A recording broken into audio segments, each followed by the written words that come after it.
Let's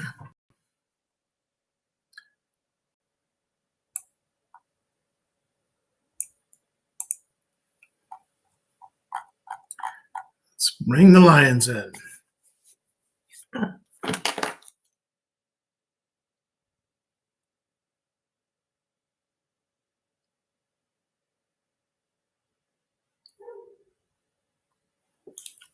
Alrighty. Okay, how's everybody doing this evening? Nice, bright, sunny day today. Can't go wrong there. And let's see, where's that one link I had? It's kind of a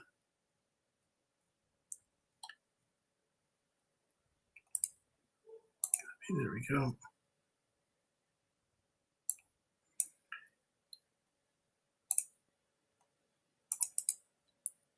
Throw that in the comment section. There's a little video on Voyager 2 and some interesting things about it and Voyager 1. I've always been kind of a little fascinated by that. Ever since the very first Star Trek movie that came back, Voyager 1, after it was picked up by aliens of some kind. And apparently it was more of an AI type of race, machines and what have you. But there you go. Hey, Aunt Pauline and Uncle Russell are here. Glad y'all made it. So what else we got in the house? We got Pat, of course, and LD's here. Hey, Jolene, good to see you. And we got Jameson's in the house. All right. So anyway, we've got a few other people out there. Yeah, I've been kind of busy doing a couple different things. Got a lot going on, and everybody's still pushing the whole write-in campaign deal, which is awesome. We have some great people out there in Coos County that have purchased 100 different yard signs to be put out for the write-in candidate type deal. So I'm pretty excited about that. And yeah, yeah, it looked pretty good. Looked fun. I think that'll get people's attention a bit. Easy to follow, all that good stuff. Hey, Mr. Flanders. I still like to call you Mr. Wilson. Hey, Mr. Wilson. Yeah, that works for me. Okay. Yeah. Just tired. One thing is, I spend a lot of time reading and studying and be ready for things. And we're going to talk about a lot of great things today, especially the 4 bills that are going to be on the ballot come November that a whole lot of people aren't all too familiar with. So we're going to make sure you're familiar with them today, right? Because a big part of my job is just educating the people, sharing what I know. So let's start off with welcome to the Lion's Den. I'm Paul Romero, your host and write-in candidate for Oregon governor. And, I've spent the last 2 years knowing the issues, building multiple solutions and figuring out how elections are being stolen, including primary elections. And as a lifelong constitutional conservative Republican, I figured out that there was no way they would let me fairly win the Republican primary, considering its leadership has joined the Uniparty. Now, I'm the one candidate they did not want on the general ballot in November. They fear my election, which I kind of understand that. I became a Constitution Party member of Oregon as that better defined me as a voter, and their primary wasn't run by a corrupt system, or was it? Turns out the Constitution Party of Oregon was run by fascist tyrant types who basically stole party members' ability to vote in primaries for the better part of 20 years. Now, with the ruling, in case the Secretary of State's Elections Division ruling of case number 22-046, they ruled against them for violating all these state laws in regards to violating their members' ability to vote. Now, the kicker is that they basically, for the last 20 years preceding that, they've done the exact same thing. Now, although the complaint has not been submitted to actually have them prosecuted for that, that's always a possibility. But the fact remains they are guilty of doing the exact same thing for the last 20 plus years. So for those people who are going to split hairs out there, well, they didn't actually convict him of that. No, first of all, Secretary of State doesn't really convict you of anything. They try to enforce the laws to the best of their ability. And yes, they can also impart certain penalties. But But yeah, so in fact, you heard me right, they were found guilty by the Secretary of State, and all their actions and their secret meetings were negated. And this is also reported in the Oregonian. But they continued to repeat their illegal actions. And unfortunately, the Secretary of State Elections Division failed to enforce the same Oregon law and thus exposed themselves as willing participants in the controlled opposition to further prevent my election by party members and the legal nomination we had. Now, nothing like insiders breaking the law at their leisure. And then you have those elements within the Constitution Party that think it's somehow divine providence that they have, uh, violated the rights of a bunch of their members. So the one thing I have been asking and sharing with people is that yes, I have changed my party status to non-affiliated voter, and it is currently working as I did that today. I belong to no party right now, so we are the no party write-in candidate. Now, as you know, Oregon has three versions of Kate Brown on the governor's ballot, and one vegetable. But Oregonians, there's hope, and everybody can still make a difference by writing in me, Paul Romero, for governor. Now, please refer people to the website, romerofororegon.com, have them take a look at the contract with Oregon, and that way they can have a better understanding of why, for themselves. They can also always give me a call. And as you know, I've been fighting against some pretty incredible odds for the last 2 years, and I've actually been helping people through Lawfare Ammo, building a real strategy to repair and restore Oregon. And as you know, I'm not a politician, I'm a project manager. So as we all step into this arena, realize that we're here to never give up, never surrender. We're American citizens, and we demand to be treated accordingly. So together, we can make Oregon ours again. Now, something I want to touch on real quick is taxes. There are so many taxes lined up against all of us right now in the chute. And these three primary candidates, Christine Drazan, Tina Kotek, Betsy Johnson, they all know about these taxes. Okay. Some of these taxes include toll roads. Now, Betsy Johnson has come out and basically, oh no, I'm totally against toll roads. Oh yeah. Yeah. That's why her voting record is where she's voting in favor of them. Liar, liar, pants on fire. That's right. We see this all the time, and it gets a little frustrating. I know, but it's just the truth. But here's the thing. Where your taxes are now, where your income is now, it's about to get worse if any of these three people get in office. There's only one I know that is going to guarantee your taxes are coming down, and that's going to be me. And that is no small promise. Believe me, I know that. But the fact is, I know that we can do this. I know we can get rid of income tax. I know we can get rid of property tax. And the best part about it all, my goal and ambition is to put it to the vote of the voters. Here's the actual plan. Here's how it will work. This is what will happen if you go and say yes to this, and then you vote on it. So it's not really my decision. It's yours. And I'm just going to present a project to you that works, that is sound, and then, you guys have to decide on it. So that's how it's going to work. Now, the thing about these taxes and these hidden taxes, because they're already talking about secret meetings for this socialized medicine for Oregon to actually eliminate private insurers. Yes, that's right, guys. Obamacare in Oregon by Oregon. No, this has not helped. It didn't help in the past. Costs for medical care went up through the roof through the Obamacare process. And it only helped a very small segment of the population, about 11 million people. It didn't help about 350 million people. Yeah, go figure. And then, of course, there's the other number that we just got.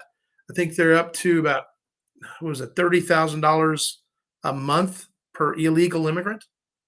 Yeah. Who's cashing in on that deal? Well, whoever it is, they're not going to tell you. That's right. They're going to keep that one under their hat. Yeah. So with all these taxes that are basically being fed in the pipeline, and all these three candidates we're talking about have all stated unequivocally to the public, no, we are not going to change the tax structure of Oregon once we get in. Guys, that doesn't work for me. If that works for you, okay, I don't think it does. And so one of the things we have to do, I need you all to do, get out to the business owners that you know. because right now the funds we need to make this final push are going to come from small business. Okay, it's just the reality. Now we have a couple other people we're talking to, and it's looking pretty good. But until that's locked in, we're still pursuing these other things. We have that responsibility. So keep that in mind. And with a small business, for example, Tim and Shauna, they purchased 100 signs to go over like 5 cities over there in Coos County. We need this throughout Oregon. Okay. And I know there are businesses out there could afford to do this, and we need them to step up, because ultimately everything I'm going to do as governor is going to greatly help them and their employees. That's right. It's going to help them be able to afford more employees, because I know people need them. And, but we can't afford what's coming from these 3 ladies. And I use that term very loosely here. So now something else I want you all to understand is this: everybody has a purpose. Okay. Every single body. It doesn't matter your education level, your experience, your job, doesn't matter. Everybody has a purpose. And me, I'm nobody, but I have a purpose. And as a matter of fact, I've been put on a very purposeful path, and it has not been easy. I'm here to wake people up. I'm here to educate people. I'm here to help people find their voice and their purpose. I'm here to grow we the people. And I'm here to fulfill my oath as a military man to my country. Now, there are much easier paths for me to take. This difficult path I'm on has exits everywhere, and I have all kinds of people trying to point me out to one of those exits. And those people, they keep offering these exits with what I like to call as great moral turpitude. Now, moral turpitude is actually a bad thing. If you have moral turpitude, it basically is a gross violation of standards of moral conduct, vileness, such as an act of involving moral turpitude was intentionally evil, and oftentimes making the act a crime. So if you say somebody is exercising serious moral turpitude, yeah, it's not good. So there's your little bit of education for the day. Now, right now, the write-in candidacy has another benefit. It's kind of the only way to defeat the algorithm and the machines. However, we're being told or being led to believe that something big is about to happen to Oregon before that election. What that is, I don't know. I really don't. But I do have one prediction I'm going to make, and it's just based on information I'm hearing, learning, seeing from different places, but we'll get into that in a second. But one thing I want to show you real quick is this. Okay. Let me blow it up here a little bit. And we'll put it right over here. You don't need to see me on this, but what I'll do, let's see, I want to see what you're seeing. There it is. All right. So if you look at this, and I got to move it. Give me 1 second. Move it up just a bit. Oh, I just didn't scan it right. Hold on. Come on. Yeah, I'll just give you the numbers. Not a problem. Okay, so what you're looking at, these are Oregon voter roll and how it's trending. Okay.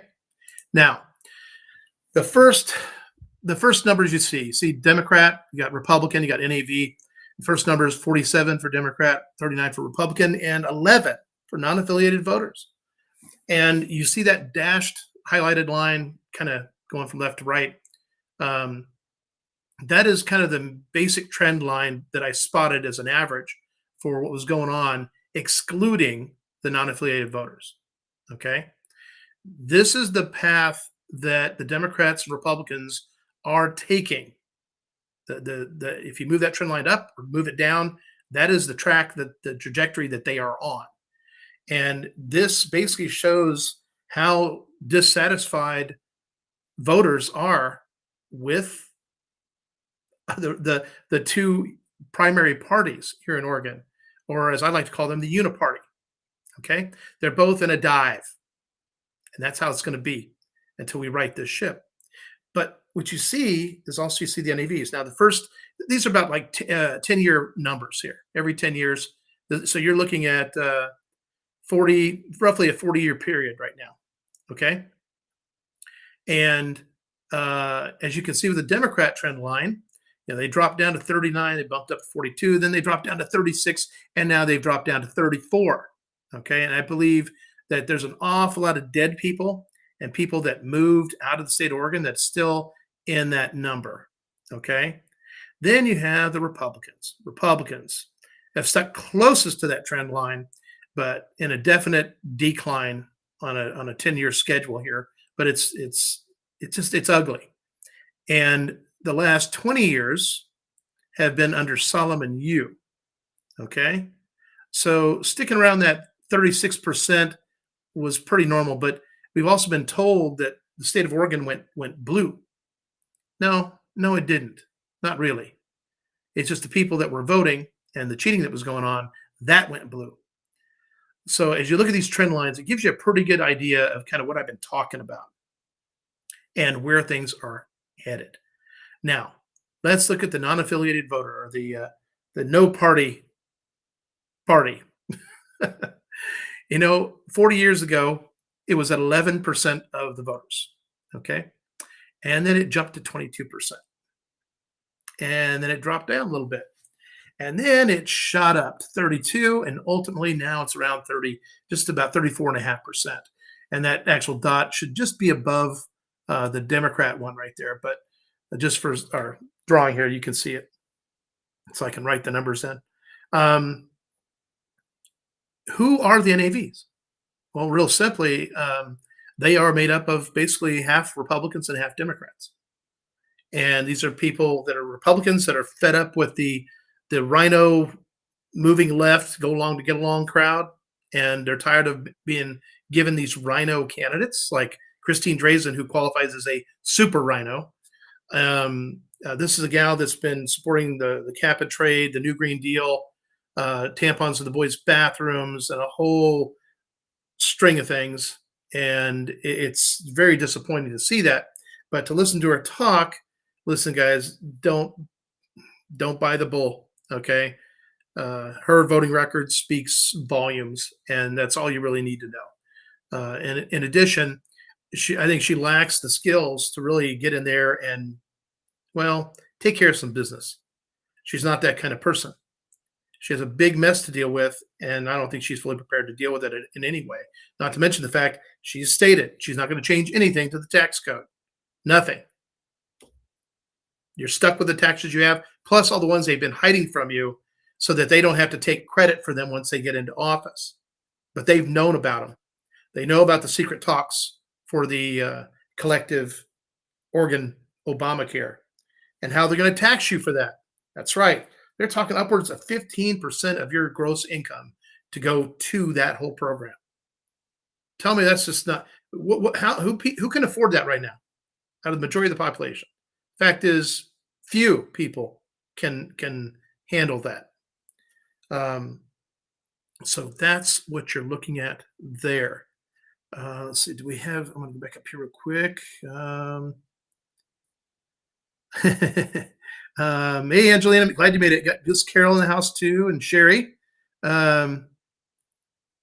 Awesome, Sherry. She just changed. Her and her husband just changed their party affiliation. Got their cards in the mail already. Outstanding. Yeah, James, I know a lot of people think Portland determines the vote, and it's sad, but it's not really exactly true. Okay, there's a whole lot of people that just don't even vote. You'd be shocked at the amount of Christians that don't vote. It's insane. If the Christians voted all the time, that's what wins. Yeah, that's what wins. Yep, and I'm NAV too.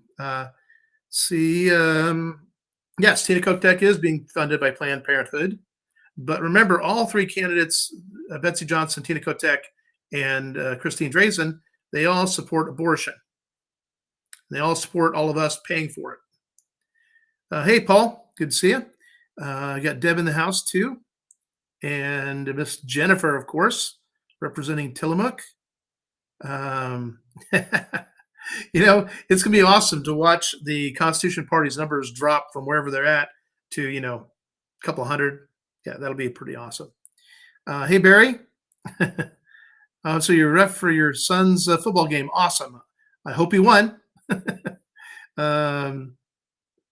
Let's see. The ball was a steak bone with meat. Okay. All right. Yeah, our dog Scoob ended up with a ham bone that he just we call when he gets a small ham bone type deal, we call that a super Scooby snack. But anyway, so does anybody have any questions about this chart? Because see, what this chart also indicates is that the state of Oregon. See this NAV vote here. I was telling you, there are Democrats and Republicans, right? So I'm going to move this over just a little bit and shrink it down. Okay, there we go. We can do that. So what this does is that there's a whole lot of Democrats and Republicans in that group. The Democrats in the NAV group, they didn't buy into the socialist ideology that the Democrat Party embraced. That's why you see that huge downtrend for the Democrats, right? Okay. Republicans, they've been just getting more and more sick and tired of the rhinos that keep getting fed. And they're just like, pfft. The problem that I see is potentially where the NAVs just don't even bother to vote. That would present a problem. But if they knew they had something else to vote for, that's pretty key. So the biggest thing I ask all of you to do, like I said, you don't know the people you meet, the people you talk, you have no idea what their political affiliation is. And you can start with, listen, I'm going to apologize right up front, but listen, are you going to vote in the next election for governor? I'm not going to bother. There's no point. Well, there is a point. And I'll tell you something you need to know. I take it you don't like any of the candidates for governor. No, I don't. What if I told you there is one candidate, a write-in candidate that you do like and that you do want in office? Would you at least look at his information and make a decision? Simple questions. If you don't like what's on the menu, then maybe the chef will make you something special, right? There you go. So it's a matter of just being open. You don't need to talk about Democrat or Republican or anything. Say, listen, if you're not happy with the three choices you got, okay, because they're garbage, what if I could show you a choice that you want and send them to the website? That's the best thing that any of us can do at this point. Because, see, ultimately, they have to still make a choice. And we all should always respect that. But hopefully they'll make that choice based on knowledge and information, not just what they've been fed. And believe you me, there's still my little opposition that's out there. And if they get the suspicion that I have a chance to actually win this, look out. They're going to come back out in force. I know they are. They have no lives. And without me, they really don't have any lives. It's really kind of sad. You think they'd have something better to do with their time. Your chickens, huh? Okay. Let's need more protein. Well, Barry, chickens are dinosaurs, right? Yeah, yeah. Let's see. Yeah, thank you, Sherry, for that. Yeah, she's been tagging President Trump on Truth Social all week long about me. And at some point, he'll see some of these things and we'll get something happen. Mr. Wild Willie's in the house. Hey, good to see you. He's been out fighting forest fires and finally got a weekend off. Well, congratulations on that. It looks like you got a good one, too. Hey, thank you. I appreciate that. Benny Johnson to have him do an interview with Paul. Yeah, hey, I'm still waiting on these people. Here's another problem I have. Think about the mainstream media.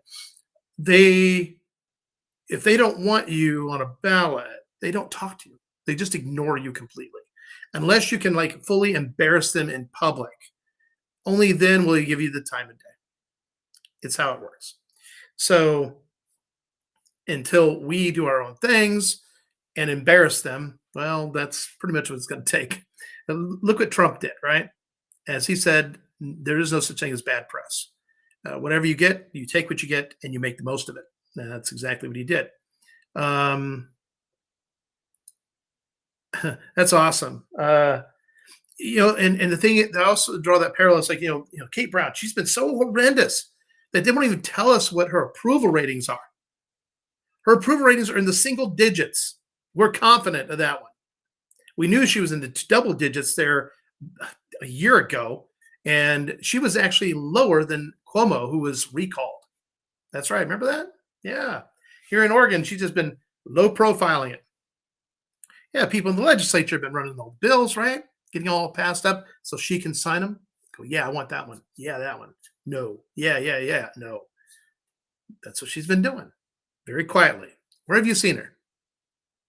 I've never seen the woman in person. So, but yeah, like I said, we got to just keep on keeping on. And and the other thing that's kind of cool is this is that this write-in candidacy is a way to beat the algorithm. Because see, here's the deal, guys. Let's just say that the vote goes 34.5% write-ins. Doesn't say me, just says write-ins. And the other, let's see, that's going to be about 56% split between three other candidates. Well, they each have way less than 34%. So that means they have to go and count the write-ins. The problem about the write-ins is that it has to be done hand counted. Okay, so excuse me, get itchy nose. So then they have to go hand count the write-in ballots. Yeah, you see where I'm going? Yeah, okay. So this is another way we get to throw another wrench into their monkey works for that algorithm. There's no real way for them to predict what that's going to be. They have no real idea, which means it's very dangerous for them to even interfere with it. So they're going to bet a couple things. Well, he doesn't really have a lot of money that we can tell. So it may be the trend. We'll see what happens. They're going to have to roll the dice at some point. But there's another issue. Because what I'm hearing is that there's something else about to pop up here in Oregon that's going to literally force a total revamp of our election process. Well, it's got 2 months, less than 2 months to happen. So we'll see what happens. Then let's get into something else that's rather interesting. Now, you've probably heard of this Friedrich Merz guy. That's funny. Fred Mertz. Remember Fred Mertz? I Love Lucy? Yeah, Fred Nethel? No, but this is Friedrich Merz, and he is apparently the CEO of BlackRock. Now, we've all learned that BlackRock and Vanguard, these two companies, basically they're one and the same, but they own a big chunk of pretty much every major company corporation out there. I mean, everything. And which is rather interesting because they did it very quietly for the longest time. But now it's kind of come up into the mainstream where we all just know who it is. But it's this German guy. And he made a statement. He said that the September 24th this year, we're talking days away, will be a day we will all remember. Okay. Now, the reaction by the people around him, along with how he pauses before he made this statement, I'm going to quote him. He said, "Dear colleagues, this September 24th, 2022 will be a day to remain in our memories as a day we will say, I will remember exactly where I was." Now, what in history has happened that is along the same vein? You remember exactly where you were when this happened. September 24th, 1869, Black Friday, U.S. gold market stock market crash. So this is at the height of the Gilded Age, and two crooked opportunists by the names of Jay Gould and Jim Fisk were fishing for gold. And it was right after the Civil War, and the American economy was in shambles. But all I can say is this, guys, is that my best guesstimate here, we may be looking at a worldwide stock market crash on this anniversary. And the question then remains, has it been set up to be this way? Well, they've been destroying the American economy. And the world looks to the American economy and the American dollar for an awful lot. You go to any country and they'll take that greenback. Oh, yeah. They won't even hesitate. Offer them a Russian ruble or a Korean won or something else, and you have a different response. But I think that we could be looking at potentially a worldwide stock market crash on the 24th of September. But so let me tell you what my investment executive experience tells me about that. Is that when you do have a crash or a correction, most of us are familiar with corrections, is that if you're a long-term investor, the key words here is long-term investor, right? There you go. You stay in, you write it out. Don't even look at it. Don't even pay attention to it. Just let it go. Now, you could take a more bearish position, which I built entire portfolios that were for older people that really didn't have high risk of any kind. And so you make the portfolio very bearish. It does decent in a down market. But the thing is kind of cool. There's another side effect to that is that in a bull market, even a bearish portfolio will do very well, right? But as soon as it goes south, it does better. It doesn't do as well, but it still does well enough, and that is just smart investing. So I guess the things you might consider, because I know a lot of you have 401ks and all that type of stuff, and you've been watching it drop, drop, drop, drop. Well, in a lot of those companies, there's a lot of them that aren't coming back. There's a lot that's going to go by the wayside or get bought out because they're cheap enough for the bigger boys to take their cash stockpiles and grab those things up. But remember, gold and silver, those are often the best plays. So keep that in mind. And I'm not saying go in there and make a run on the banks, although apparently that's happening in Lebanon. Lebanon? Yeah, there's like 10 different banks that got broken into because the people that had money in those banks wanted their money, and they basically had a bank lockdown across the whole country. This is not good, guys. Brace for impact. Something's about to happen, and it very well could affect the entire world. Um, let's see.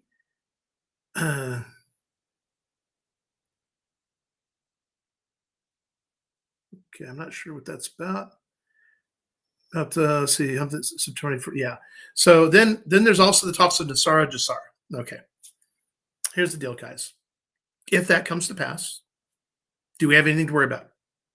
According to those things, no, we don't. Therefore, should we worry about them now? No. We've been hearing about Nasara Jasara for a long, long time.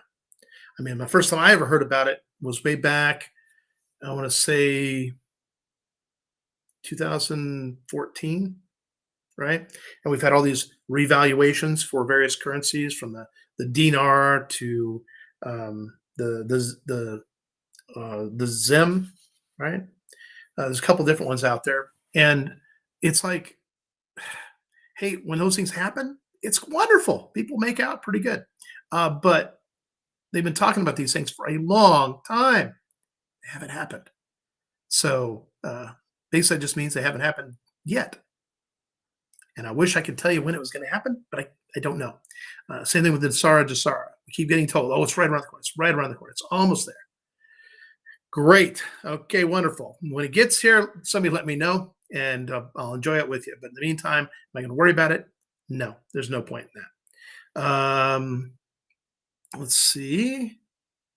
All right, Mr. Flanders just changed the NEV. Congratulations. Yeah, yeah, Larry, let me tell you what. The inflation, I think we're actually in a stagflation situation right now. And between, there's only two things that cause inflation. Only two. Not you, not me, not right. No. The only thing that causes inflation is the government spending money they don't have, and the Fed printing money. Yeah, that's it. The more money they print, the more they put out there, the less our dollar is worth. And what's amazing is that it's still worth anything, right? But the simple fact is there is still this little thing called the law of supply and demand. Now, many of you have been talking about and seeing where people are being hired to go and destroy entire crops all over the country. Federal government's telling them, listen, if you want your subsidies, which, by the way, I'm sorry, but ranches, farms, you shouldn't be subsidized anymore. That was something during the Great Depression to help you out. That should have ended a long time ago. Unfortunately, a lot of farmers have learned to rely on it, and that's become a bit of a problem. You see, that's part of inflation, because that's where the government is giving you money that they print. That's right. So, do we need to get all this kind of corrected? Yes. So we need a serious correction because when you overinflate stuff, when you cook the books, eventually it blows up in your face. So that's kind of what everybody needs to expect, right? Um, so farmers, ranchers, everybody else, um, come on, hang in there. Let's get this done right. Let's see. Investment barter system. Yeah, I'll tell you what. And not everybody's carrying around a bunch of gold or silver coins. You know. Hey, Larry Harden. Yeah. Good night. Sleep well. Um, we have credit. Yeah. Well, everything happens when it's meant to happen. I'll accept that. But at the same time, I just know that awesome things can happen right up here. You know, with this write-in campaign. Oregon is literally at the super tipping point. It is primed perfect for a write-in campaign. The best part for Oregon is that we have at least a governor's candidate and a U.S. Senate candidate that could really turn things around for Oregon. Because I'm telling you now, what we have on the ballot ain't going to do it. Then we also have Congressional District 4 candidate Thomas Zoll and a House District 1 candidate, Caleb Abel, who's also a project manager. So that is somebody that would do some great things in our legislature for the people. Let's see. Yeah, the feds can't print anymore. Well, now here's the thing. Wow. Let's see. Now, I've not heard that Oregon's in a hiring freeze, but there's something that's kind of odd. You know how I've had to deal with this Luke Labant, the deputy director in the Secretary of State's Elections Division office. Yeah, this guy doesn't, I don't think he shaves. All right. And this job, which I have a copy of it, apparently it's an open vacant job. So he must be standing in. And I pray to God they're not paying him the minimum per month, which is about $7,000. The maximum per month in that job is about $12,000. Yeah. Okay. I like to think that if they put somebody interim into a position like that, that person's actually qualified for the job. Apparently, that is not a requirement. But the other thing is they're holding off on hiring people, trying to save money in certain ways. So um, that could be true. I'm curious as to where they're hiring, because I mean, state government has a lot of people that really shouldn't be there and working. There's places where it needs to be leaned down, and other places where it needs to be expanded. OHA, think about how many people work there that aren't actually needed. We didn't need them before 2016. Why do we need them now? Right? And yeah, so apparently under Trump, I think the whole Fed thing was moved back under the Treasury's roof. So it's no longer .org, it's .gov. You know, your guess is as good as mine. He who controls the printing presses can. So it may potentially not just be fiat dollars, but actual, well, you know, not real dollars. Kamal said about the veterans that in 2 years they would do away with the vet's disability because they are no better than her and the illegals need it more.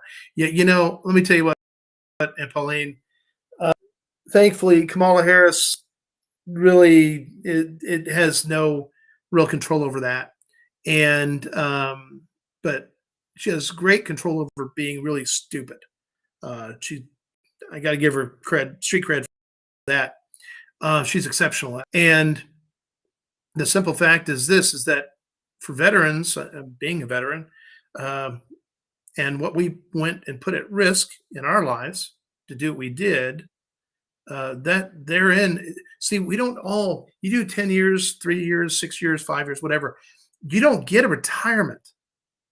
Okay, so for whatever time you put in, you don't get a retirement. You have to have 20 years of service before you get a retirement. And it's nothing to write home about, by the way. Okay. So for most veterans, especially if you've been injured on duty, is the one thing you have going for you is at least the VA and the disability. Okay. Um, and, and if you work for any company, corporation, guess what? let's keep that in mind. I'm not sure which one I just lost. It'll be back here in a second. Um, so if they were to do this, that would pretty much disenfranchise an awful lot of people. And then here's the other thing, and this is what Kamala doesn't think about. Do you know how many Democrats work at the VA? So that means all of them would be out of a job. So it wouldn't just be the veterans that would be at a loss here. It'd also be all those Democrats that are employed by the VA. There's a lot of them. Yeah. I'm going to probably say more than half, actually. Um, so keep that in mind, Aunt Pauline. She would literally cut off her nose and her head despite her head. Yeah. um, hey, Catherine, good to see you here. Yeah, Oregon is poised. I mean, just look right over here. See all that? Yeah, it doesn't get any better than that. Okay, it doesn't get any better than this. This is idyllic. And in 4 years, if we end up with any one of those three, Betsy Johnson, Christine Drazan, or Tina Kotek, if we end up any one of those three, you see those trend lines for Democrat, Republican. Yeah, you're going to watch them take a huge drop, both of them.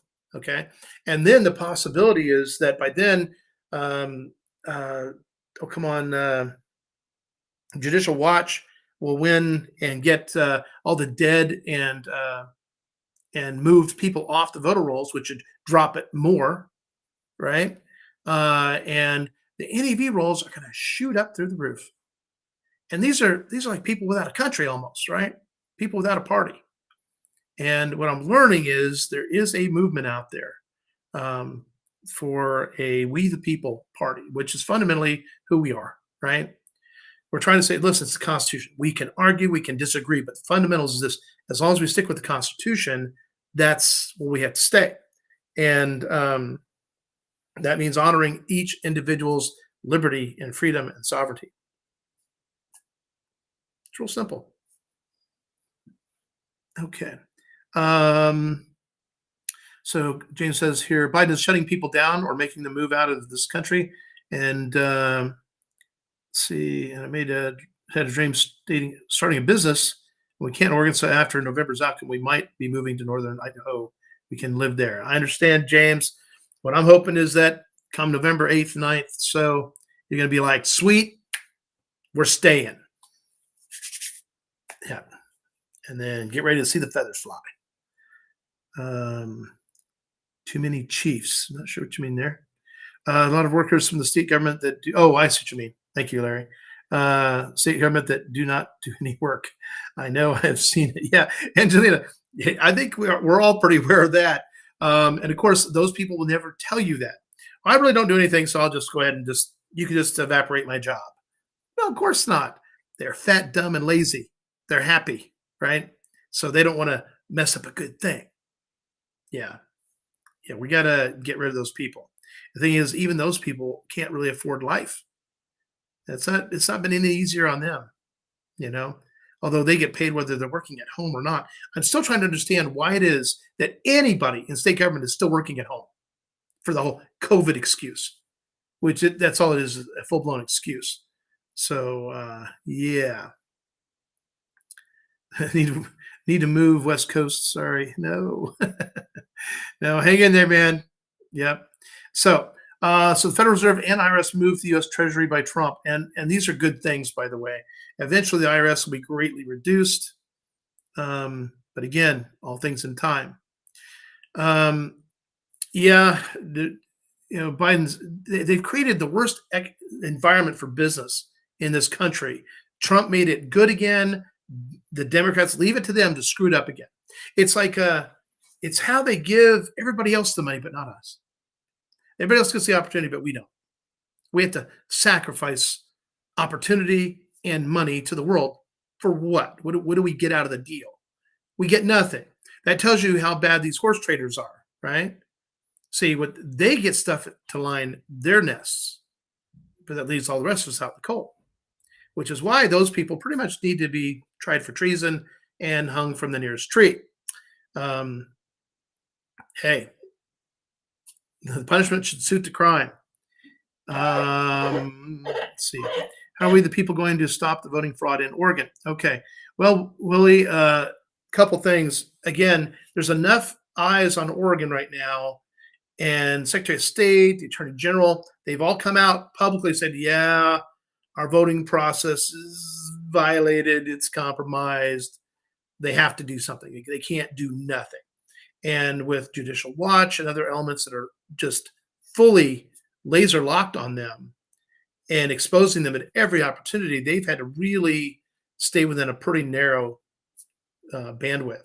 Um, so, again, there's other things supposed to happen between now and November. Just like you, I'm waiting. We're going to see what happens. So, but like I said, with a major write-in campaign and a couple of really good candidates, this situation here, right? It doesn't get better than this. You talk to anybody that does any kind of metrics or analysis, and they're gonna be like, "That's Oregon right now? We had no idea." Yeah, uh-huh. Now I got your attention. So literally, the right group could come in here, drop a couple mil. We could have signs all over Oregon, commercials, billboards all over Portland, Salem, and Eugene, basically saying, listen, what do you want? This or this? If you want this, write in Paul Romero for governor. Write in Michael Stetler for U.S. Senate. Write in Thomas Zoll for Congressional District 4. Write in Caleb Abel for House District 1. This is a good start for Oregon for that recovery. And that's what we're going to push. And then there'll be the commercials. It'll basically have the same message. And we'll talk about the contract with Oregon.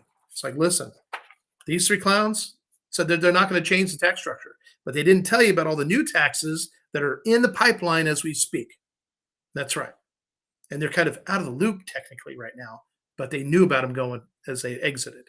So yeah, we'll get them. We'll get them there too. Let's see. Yeah, I agree, Angelina.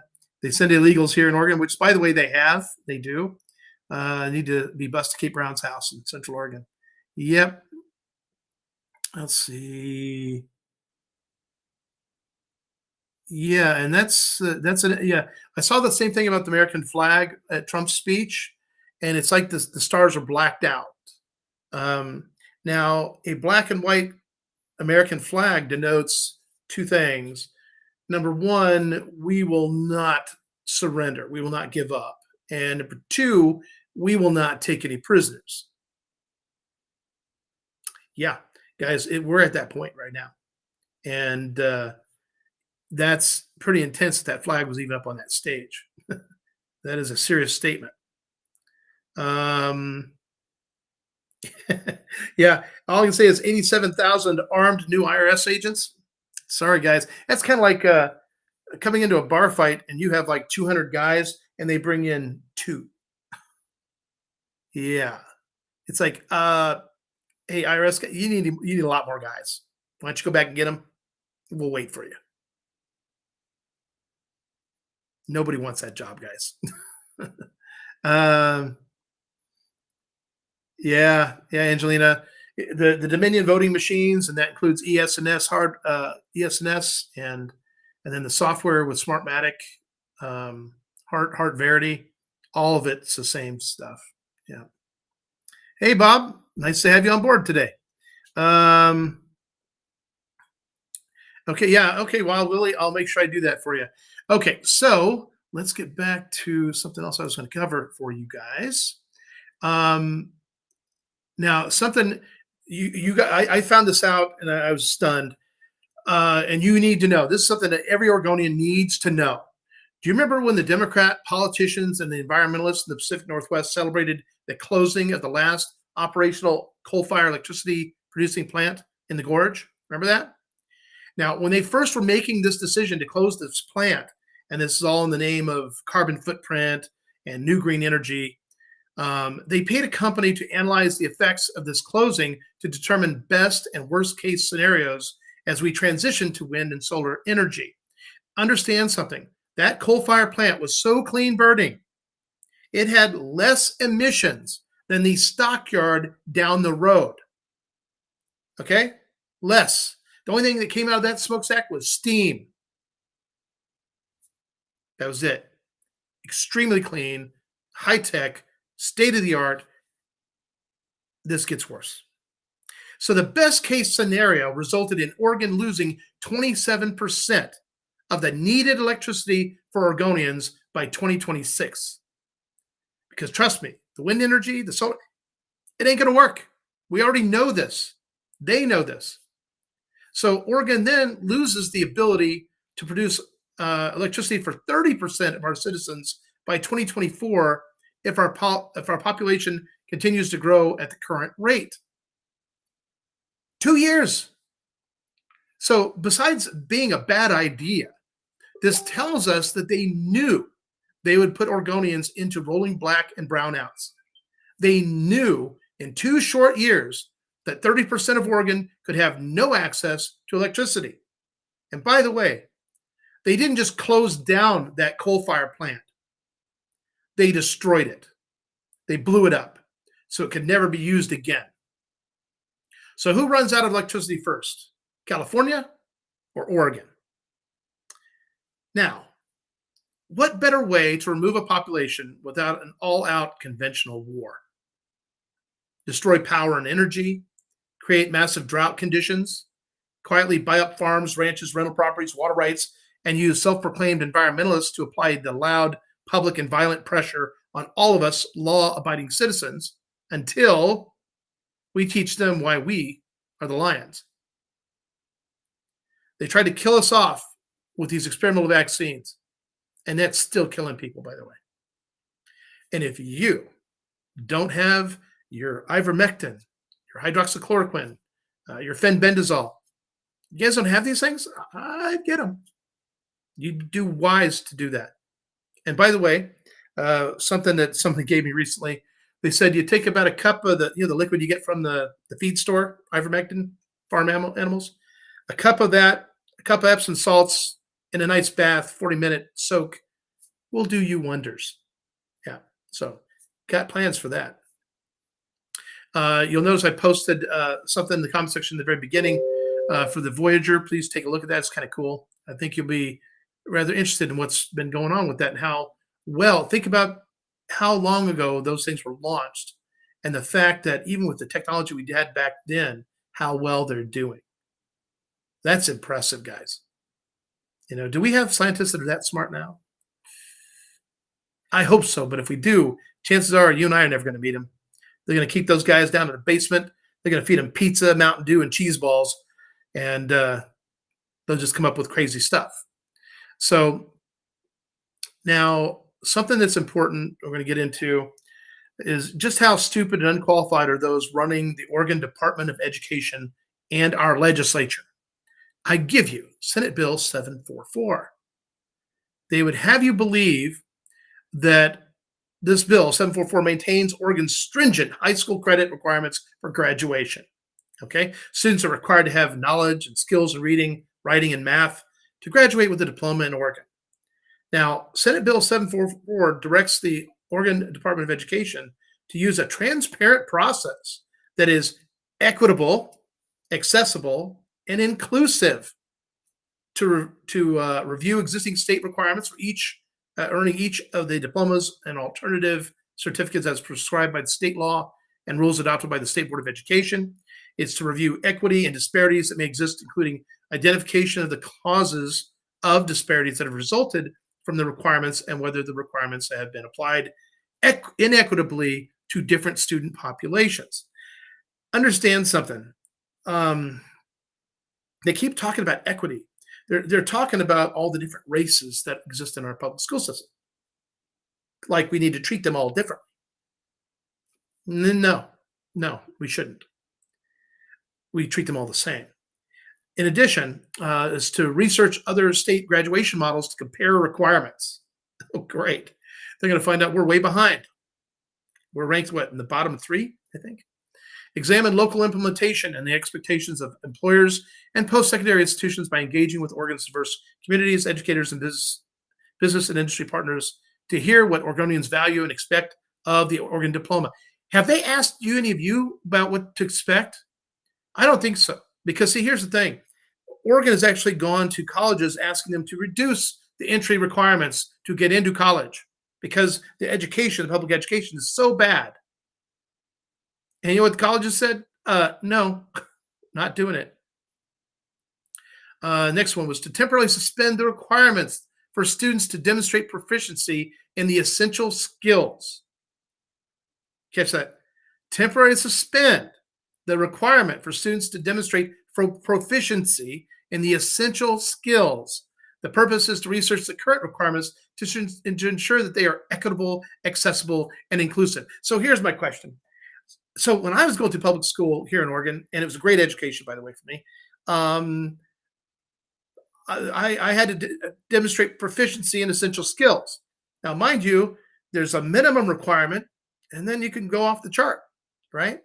And everybody kind of played to their strengths and weaknesses or their motivations. But ultimately, you still had to be able to read, write, and do some basic math.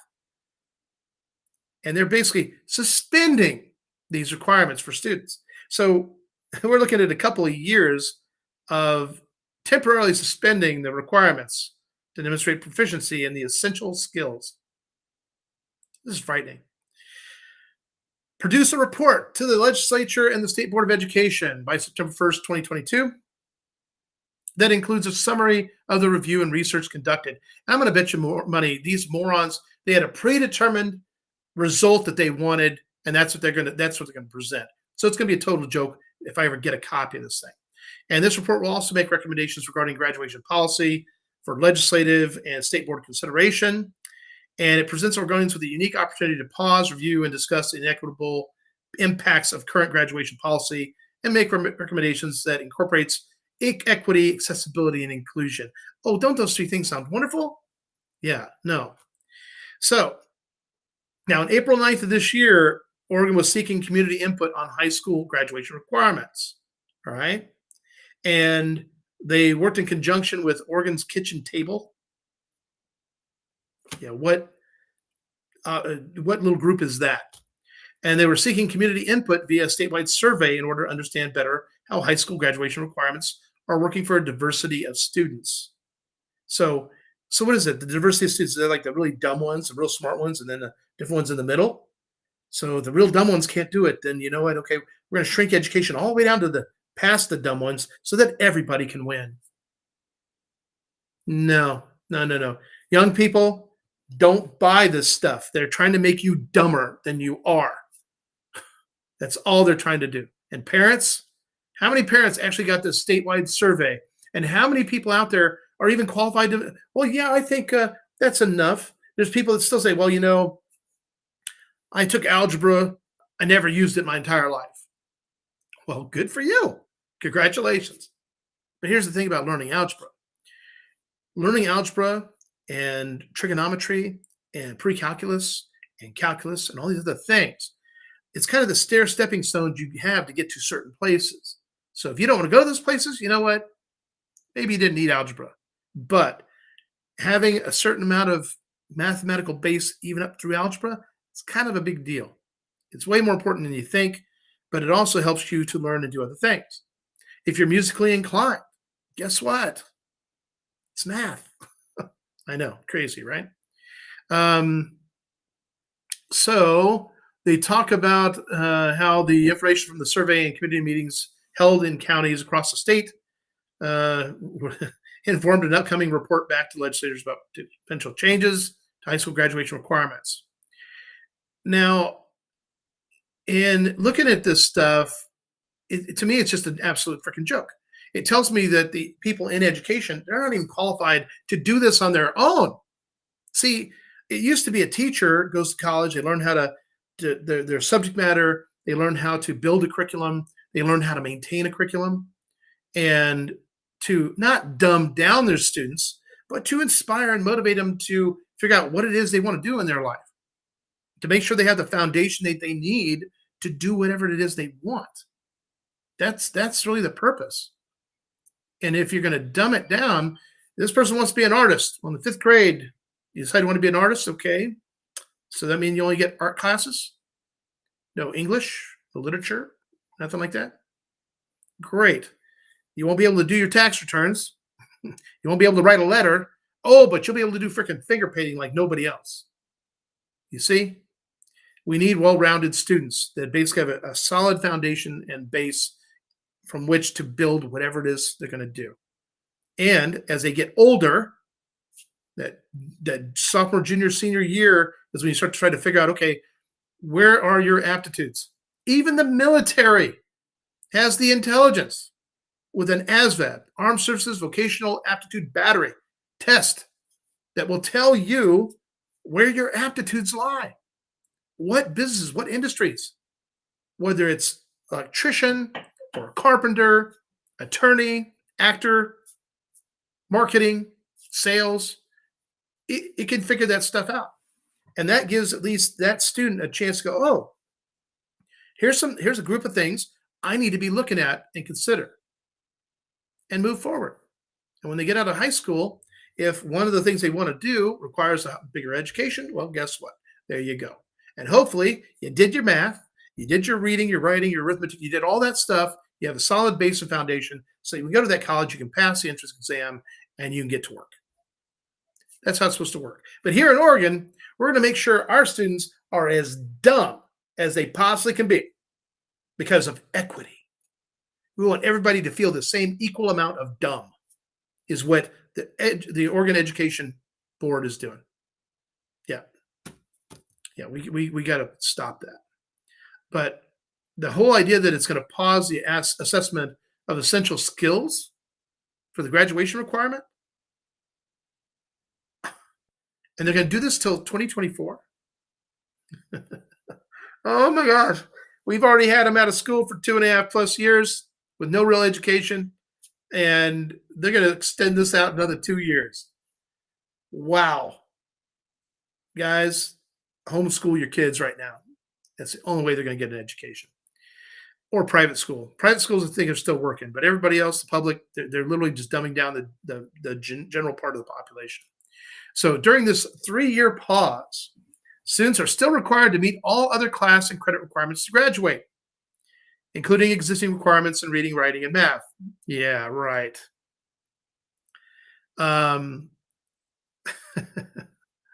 Yeah, you still have to have the 24 credits, and that's 6 a year. I was taking like 8 credits a year. I graduated with, I could actually finish high school halfway through my senior year, but I wanted to max out all the education I could get my hands on for free. So yeah, that's rather interesting. So as this new school year begins, Oregon students will no longer be required to demonstrate their skills in reading, writing, and math. And for 5 years until 2026, an Oregon high school diploma will no longer guarantee academic achievement, but only participation in a system with undefined parameters. The legislators, school districts, and the governor supporting Senate Bill 744 saw that this, quote, will benefit Oregon's Black, Latino, Latina, Latinx, Indigenous, Asian, Pacific Islander, tribal, and students of color. So what are these people in Oregon, these politicians, the governor, what are they saying? They are saying that all these different people are stupid. That's what they're saying. They're going to lower the standard of the education to make it easier for this group of people. But here's the problem with their lack of logic and reasoning is that within the black population, there's smart people. Oh yeah, there is. There's some not so smart people too. But then in the white group, guess what? There's smart people, and there's some not so smart people too. That goes with every culture, every color, background, doesn't matter. But they think that they're doing something. This is that virtue signaling garbage that they like to do. They think that because they're doing this, they're making it better for everybody. These are the people that be taken out back to the woodshed. That's who they really are. They are literally dumbing people down, and they're okay with it. Chances are because they themselves are one of those on the low end of that totem pole. That's right. Now, the state, by doing this, has adopted the position held by many 19th century abolitionists. Okay. Now, when I read the Life and Times of Frederick Douglass, and there's one passage that stuck, and it was like apparently in this when he did this speech, he considered the evening a great success because he concluded his talk believing these people were convinced he was equally human with them. Okay, and he felt that that was a significant event because many strong supporters of Black freedom questioned whether these people were fully human. Well, of course, we're all fully human. Different colors, different sizes, shapes, different abilities. Now, if educators would treat minorities as individuals, they would design programs allowing opportunities. You know, come on, where am I at here? Um,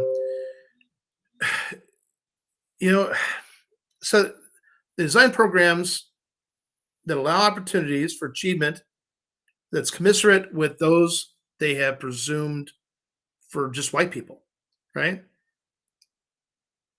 If it's good enough for white people, it should be good enough for everybody, right? There shouldn't be any difference. And yet they are making it different.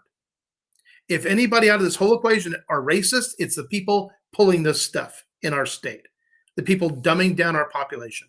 They are the ones that are racist. They are the ones that are guilty, and they are the ones that should not be employed. Do you remember when Martin Luther King said, I have a dream that my 4 children will one day live in a nation where they will not be judged by the color of their skin, but by the content of their character. Little Black boys and Black girls will be able to join hands with little white boys and white girls as sisters and brothers. I'm telling you what, guys, in our country, we see color way less than most places. That's the truth.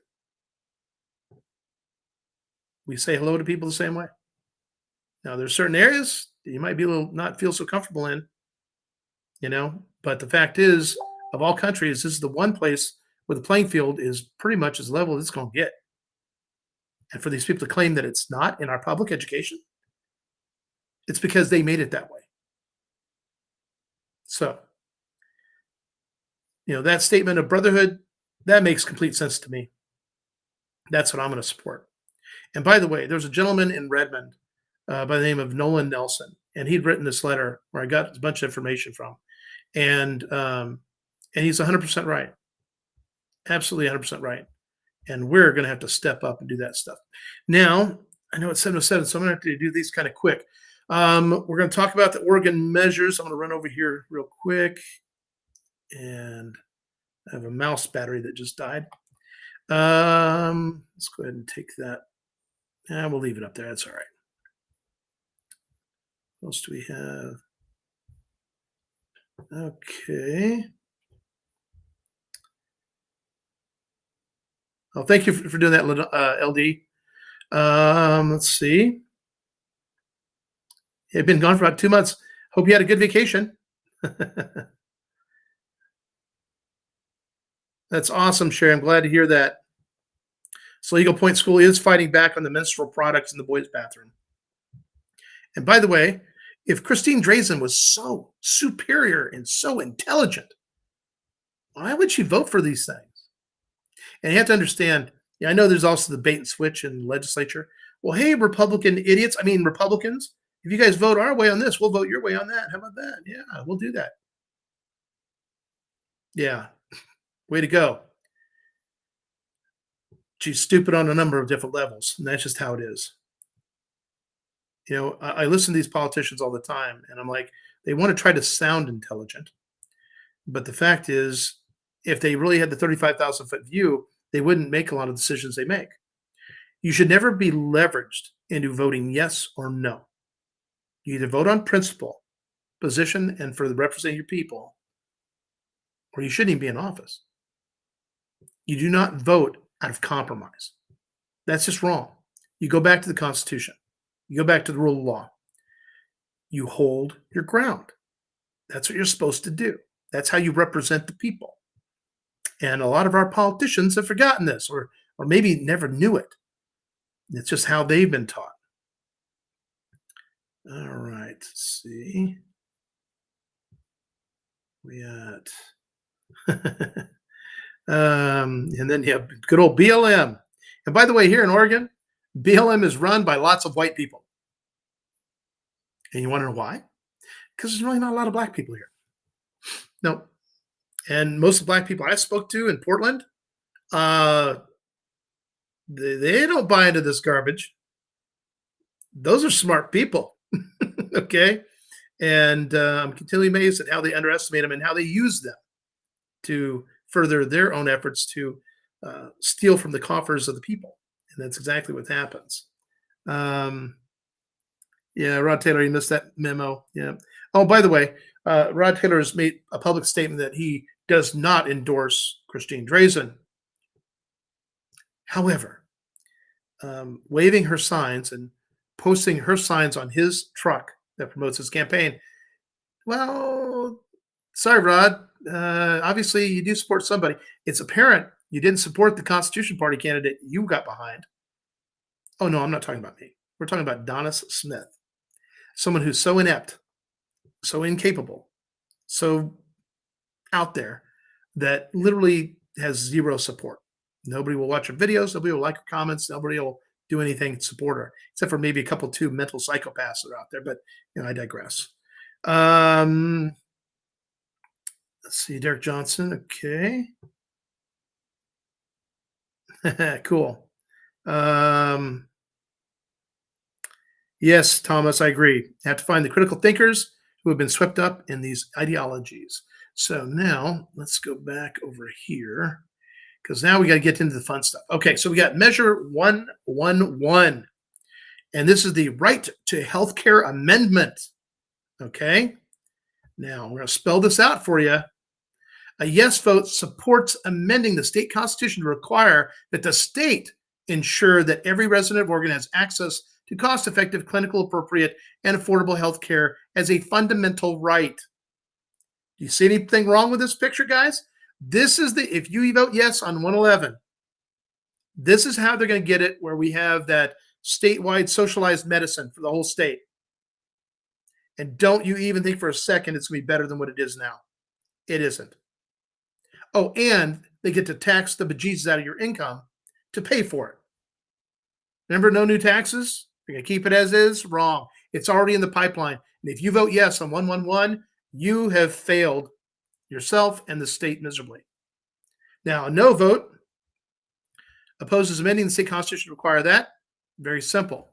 And like I said, healthcare is not a fundamental right.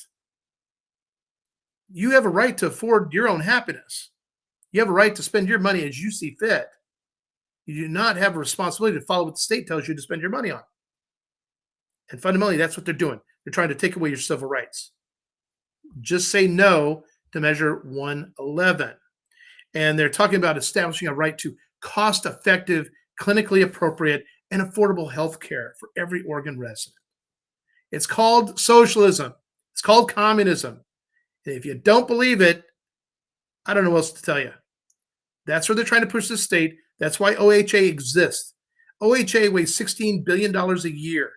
They've only been around since 2016. What have they done? What have they done in 6 years to help Oregon health system be better? They've not one bit. And that's why they need to go the way of the dodo. So let's move it up forward to. And Representative Andrea Salinas, Democrat, who voted in support of this bill, said, quote, "We need to send this to the voters because of the unpredictability of the future of healthcare at the federal level. The marketplace needs some stability, and the state of Oregon needs a path forward. We don't need better insurance instruments. We need better access to healthcare. No, we have access to healthcare. Just we can't afford it. Why can't we afford it? Well, let's start with Obamacare. Okay, and this idea that the marketplace needs some stability and the state of Oregon needs a path forward. And then she mentioned, come on, where's the federal thing here? Oh yeah, the unpredictability of the future of healthcare at the federal level. Why is Oregon representatives and legislature worried about the federal level of healthcare when they're talking about doing something here in the state? Yeah, this is called This is a detachment here. This person needs to know a whole lot more. Now, Fred Gerard, he voted against the bill. Here's what he says, quote, "This bill promises something that Democrats know they can't deliver. The bill doesn't fund any system to deliver on that promise. Basically gives them a license to throw whatever money they want at it, guys, and who they throw it at. You see, this is a little end around type deal. If Democrats are serious about giving Oregonians free health care, they should come up with an actual plan. This kind of lazy policymaking lacks important details Oregon voters need to make an informed decision at the ballot box." So, very simply, guys, if you're a constitutional, freedom, liberty, sovereignty loving person, vote no on Measure 111. So now we go to Measure 112. Remove slavery as punishment for crime from Constitution Amendment. Okay. I am stunned this is even on the ballot. And it basically, a yes vote repeals the language from the state constitution that allows the use of slavery and involuntary servitude as criminal punishments. Okay? And then it adds language that authorizes an Oregon court or probation or parole agency to order alternatives to incarceration for a convicted individual as part of their sentencing. So now all of a sudden, we have our normal penalties all set up. You commit murder, this is what happens to you, blah, blah, blah. Now they're talking about making it where other little people get to decide what's going to happen. So the court, probation or parole agency, not or can order alternatives to the incarceration for a convicted individual. Isn't that what the jury kind of decides, right? Or the judge, if they choose just to judge? Guys, if you're going to do the crime, part of doing the time as well, I'm a firm believer of the chain gang. Yeah, it's a great motivational tool because people that end up in there, they're like, man, I am not coming back.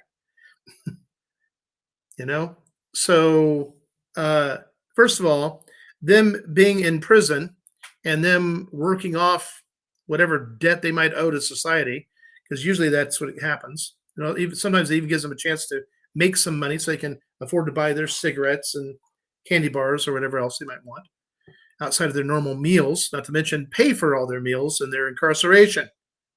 That's part of the deal. So the answer is no. Do not support 112. So we got no and no.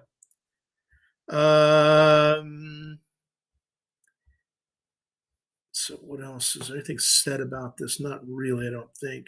Oh, then they tried to compare us. Well, Tennessee voters and Nebraska and Utah, they all approve the same thing. So it's okay for us to do it too. That's the kind of logic and reasoning these morons use. Don't fall for this stuff. Okay? So we're no on 111 and we're no on 112. Moving on to 113. Exclusion from re-election for legislative absenteeism initiative. Okay. See, this works in favor of Democrats as long as they are controlling the House and the Senate. Okay. And this works against Republicans right now because the Republicans, that if they have a bad bill, like remember we had the New Green Deal, right? And Senate Republicans walked out and they stopped it. And then the bad guys took that bill, they split up into 4 parts, and then they ran that thing back to the legislature. And guess what? That's right. They got them all passed. So literally, the efforts of the Senate before failed the second go around. They approved parts of it, made it all look attractive, and they all went with it. They also got paid off. I think it was $4 million per every U.S. senator, or U.S. Senator, $4 million for every state legislative senator, and $2 million for each legislator in the House. That was how they paid them off to get this stuff done. It's easier that way. So the answer is no, because see, it's like the it's a way for legislators to protest something that's pretty serious and bad for the state. Okay, and with the Democrats hell bent on socialism and communism, to take this away creates another problem. Now, see, if there was fair dialogue. There was vigorous dialogue in the legislature, and maybe exposure. See, my advice I'd give to anybody who's a senator or a representative in our legislature is, if you're too stupid to figure out how to leverage the opposition, then you have no business being in office. Part of being in the legislature is staying between the lines, playing by the rules. And if you know somebody else is not, then your next job is to expose it. And if that means exposing them and their position and basically getting them to check themselves and say, I'm going to vote no on that too. Bingo, you win. And the best part is you won for all the people. Sometimes you have to use leverage. The key, though, is to never put yourself in a position so that other people can leverage you. So many people get into politics and they don't really understand that till they've already compromised themselves. This is a lesson people need to learn before they learn the lesson. This is that wisdom element. Don't put yourself in a position to be compromised, and you'll never put yourself in a position to be leveraged. It's that simple.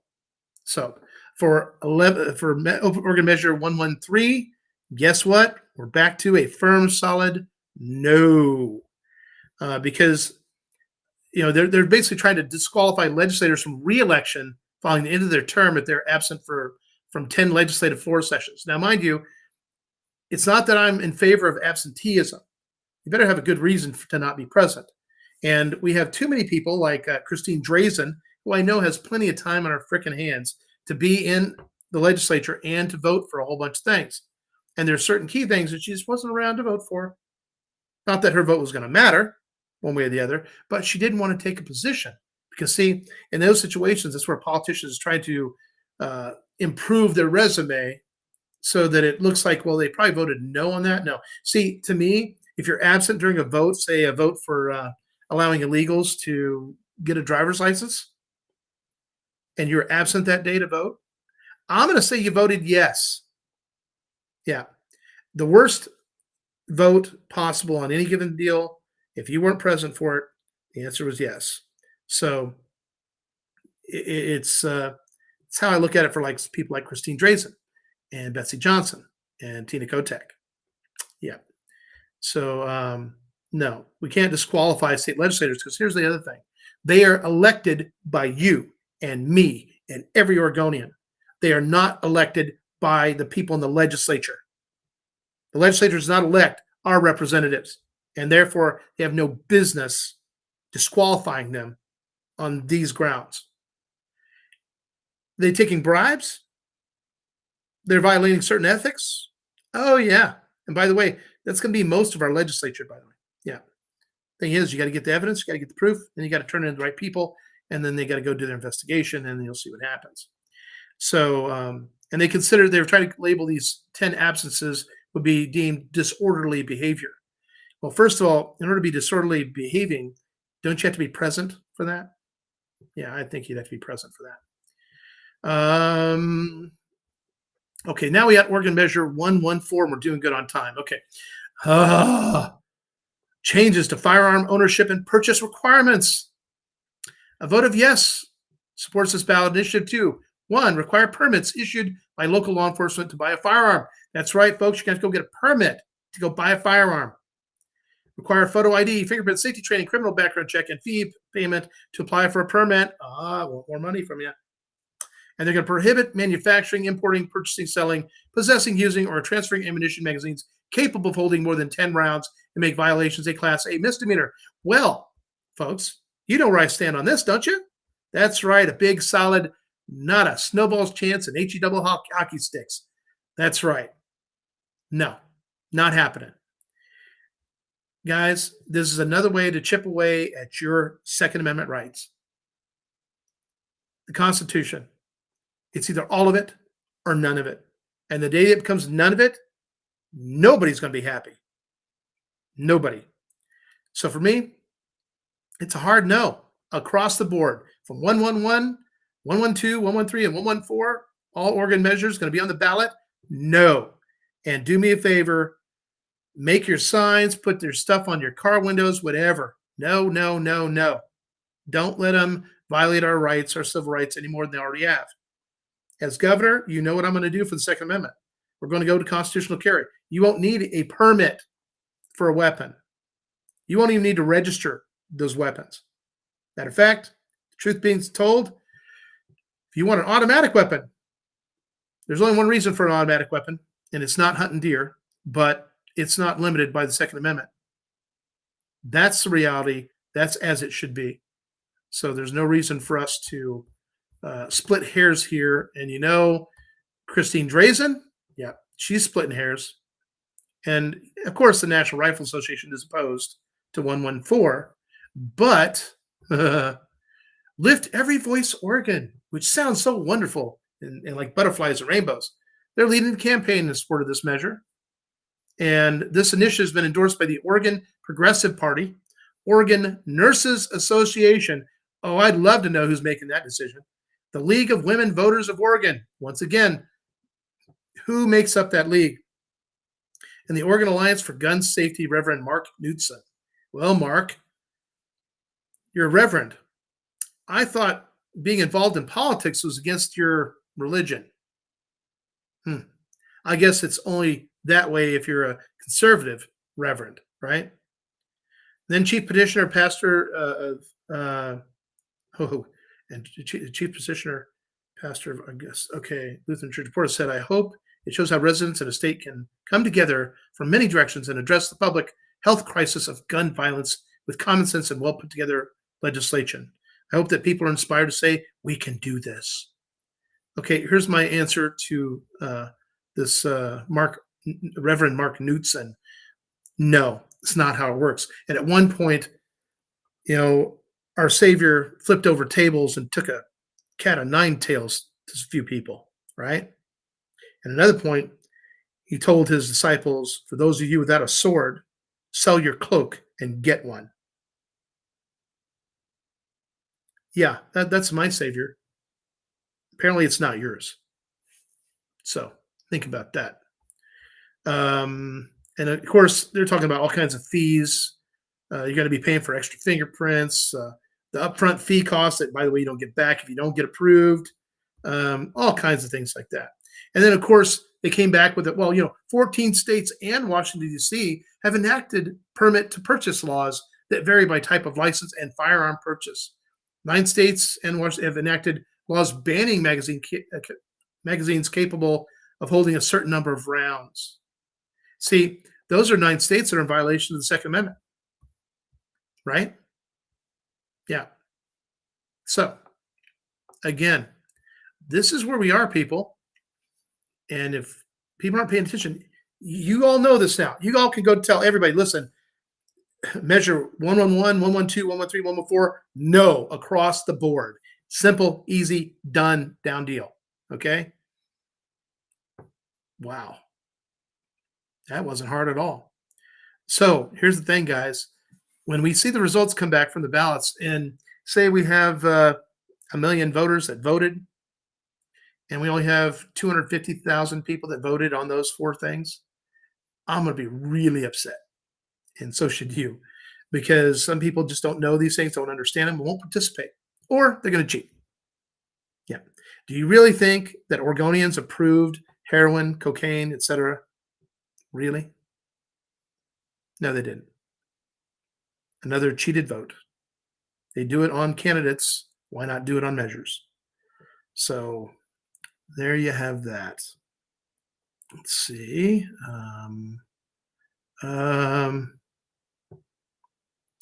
What else do we have? That's right, Thomas, shall not be infringed. 12 eggs. Oh man, Barry, good, nice dozen, sweet. Yeah, and the thing is I think President Trump had come out and he made some change where basically, even if you're a nonprofit, in a church, you should your freedom of speech isn't supposed to be violated in the course of anything. No, not at all. So wake up, pastors. Yeah, I know you may not be politicians and all that's fine, but the fact doesn't mean you can't step up and do what's right, share what's right with your flock. Do you want your flock to be in jeopardy, at risk, not feel safe, right? Not be able to defend themselves or protect themselves? We're going to have to rely on somebody else that's not there in the immediate vicinity. Well, then, if that's what you're going to preach to them, then now all of a sudden you're responsible for, well, their injury or their death. Yeah, I don't think you want that on your conscience, do you? Yeah. Um, yeah, Katie, they're actually apparently they're putting fentanyl in everything. They're putting it on joints. Putting all people go to parties all the time, and I ran into somebody. She'd gone to a party in Bend, and she decided to smoke something that was offered to her, and it messed her up bad.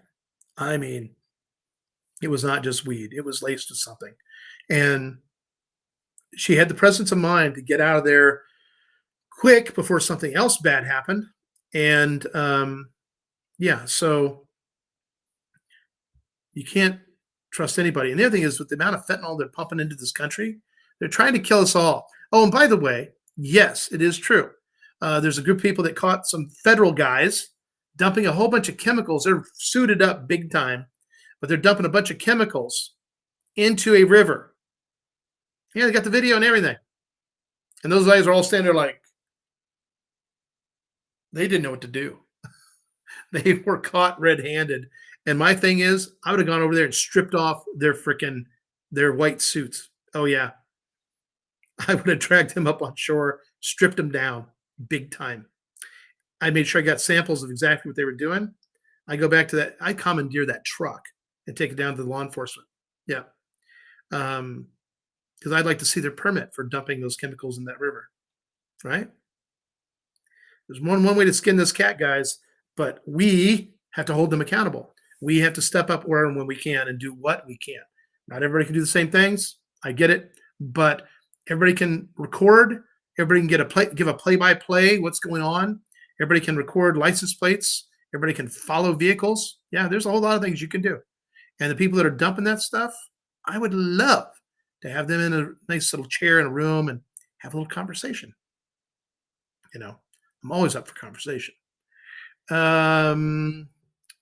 Sanctuary cities are unconstitutional. Therefore, those municipalities should not be protected by said constitution until they decide to join the nation again. And as governor, the very simple thing I get to do is this: there will be no sanctuary cities, and the entire state will be a constitution sanctuary state. How about that? Which it already is. So that's kind of redundant. Fleeced.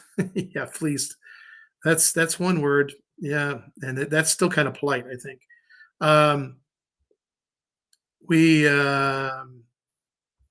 Guys, listen, we have a fight on our hands.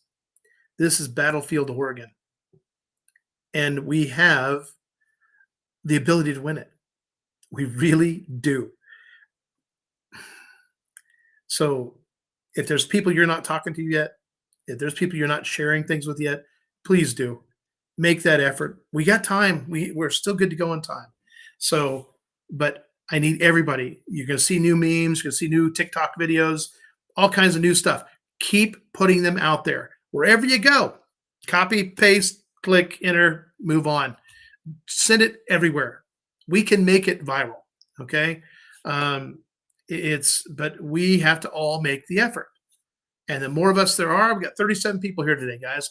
You got an education that I know you did. And I know you understand this now. You're probably looking at this going, ooh, boy, that's pretty tasty. Wow, that's a meal there. And we get to eat it.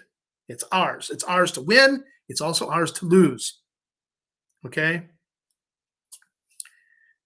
Recovering Oregon is going to be a team effort.